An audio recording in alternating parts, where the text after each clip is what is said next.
First introduced in 2015, the SIG Sauer MPX was quite literally the face of the subgun renaissance of the 2010s, a firearms trend spurred on by concerns about collateral damage from using rifle rounds in urban areas. Utilizing a gas piston design it shares with the MCX, the MPX has proven exceptionally popular, both from its performance but also its AR-styled ergonomics, which allows for cross-training for units who are issued with it. Hi, I'm Andrew, back from my honeymoon, and in this week's video, I'll be reviewing the SIG Sauer MPX-K Sportline AEG by SIG AIR and King Arms. Now, some of you are probably about to say, didn't Mark really review the SIG MPX 2 years ago? And the answer is yes, but that was the full-size, full-featured version made by VFC. This one, on the other hand, is the MPX-K, the compact version of the MPX, and sort of roughly analogous to the famous MP5K. So there are some differences which we will delve into. Now, the first thing you'll notice when picking up the MPX-K is not only its short barrel, which gives it the K designation, but it's seriously lightweight. Why is that? Because its entire body, stock, and handguard, and even the rails are completely made up of polymer.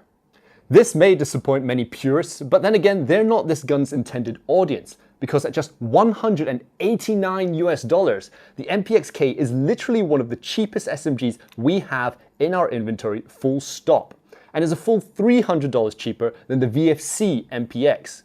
That is exceptional value, especially for a replica of such a modern gun, and makes this the perfect starter gun for newer players who just don't want to break the bank, although it does come at the cost of certain features and materials. So let's get to the externals. At the very front, we have a polymer flash hider with upward-facing ports screwed onto the barrel via a 14mm CCW thread, perfect for accessories like tracer units. Behind that is a polymer M-LOK handguard with slots on the 3, 6, and 9 o'clock positions. Now, however, the handguard also serves as a place for battery storage for a 7.4 volt stick-type battery. Now, it's also important to go and note that it can only handle a 7.4 volt battery, not an 11 point. So do not try to go and put it on.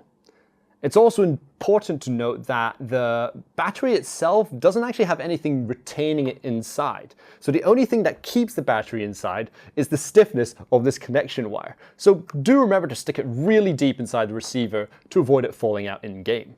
On to the top, and we got a standard monolithic top rail with folding adjustable front and rear aperture sights with adjustable elevation on the front and windage settings on the rear respectively. Now, the ambidextrous charging handle, on the other hand, however, is entirely cosmetic and cannot be pulled back. Now, instead of using the charging handle like on other models to go and open the chamber, you'll have to go and settle with physically opening the MPX's ejection port dust cover in order to access the rotary style hop-up over here. Over to the rear, and we have a rail-mounted polymer folding wire stock. It's compact and functional with a QD sling mount at the back.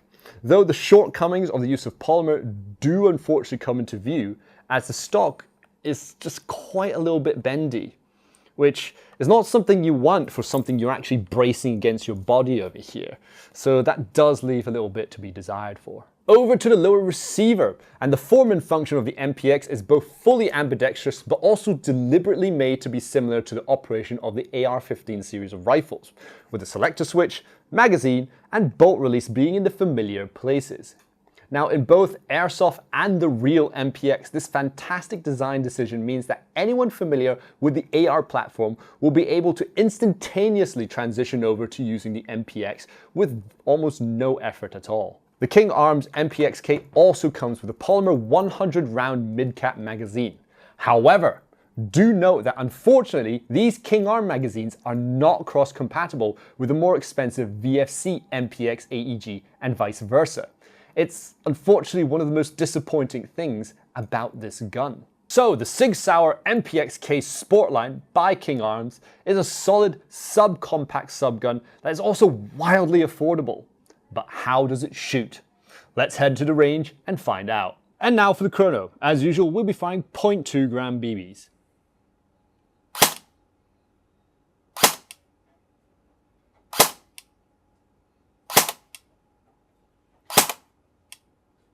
And now for the accuracy test. Here we are in X zone this week, firing at a target just 15 meters away, owing to the fact that this is a small, compact SMG.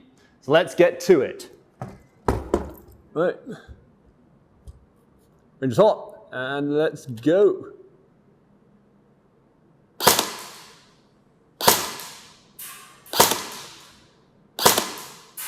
There is actually quite a bit of recoil, even though this is an SMG.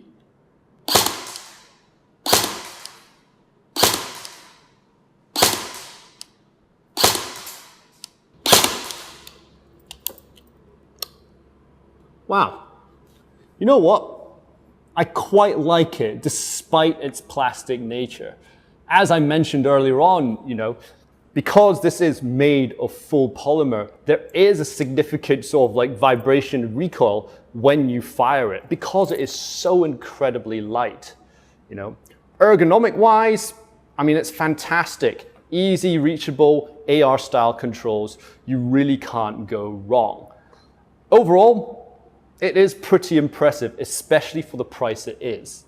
Now, the trigger response isn't so instantaneous, and that is because, obviously, this is a Sportline version. It does not have pre-cocking. So there's going to be a slight delay from pulling the trigger to the BB firing. But that won't really bother anybody but the most higher-end specific players. And those people are basically not what this gun's marketed towards. This is marketed towards newer players who want something small, easy, and competitive. But aside from that, it's fantastic. It really typifies the Sportline model and is still one of the most cheapest SMGs you can get on the market today. So I really can't complain. This is a very competitive, very affordable gun. Great for newer players trying to get into the sport. Let's check this out. Okay. 1, 2, 3, 4, 5, 6, 7, 8, 9, 10. Now, I do think that this is a bit high, so I think I'll count that as a flyer. So, around about here, we go all right. And there we go.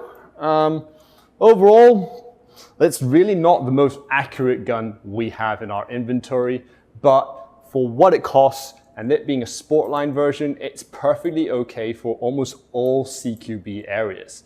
So I don't really mind. You could go and upgrade it, or you don't need to. In a CQB arena like this one, it really doesn't matter. So overall, yeah, it's all right. It's perfectly competitive. And for newer players just getting into the sport that want a platform to build up on, like adding scopes and accessories, the Sportline is definitely something they should consider. Anyway, I think we're done over here. Let's head back to the studio. And we're back. As you saw, the MPX-K Sportline by King Arms is a solid SMG with decent performance but extreme affordability. However, this low price does come at a cost, mainly in its polymer body and its magazine compatibility. It's easy to use and perfect for close quarters, all at a very affordable price. If you're a new player looking for this first gun, or a speed softer who wants a platform to put upgrades on, this really is the small, easy, and affordable perfect gun for you. Overall, we give the SIG Sauer MPX-K Sportline by King Arms a 3.5 stars out of 5. Yet again, it's extremely affordable, but a solid starter gun for players that may not fully be into the sport, but want something pretty competitive while they learn to play Airsoft on. So let's hand it over to you guys. What are your thoughts on the SIG Sauer MPX-K Sportline? Let us know in the comments section below. And for these cool products and many more, visit us at www.redwolfairsoft.com. This is Andrew, out.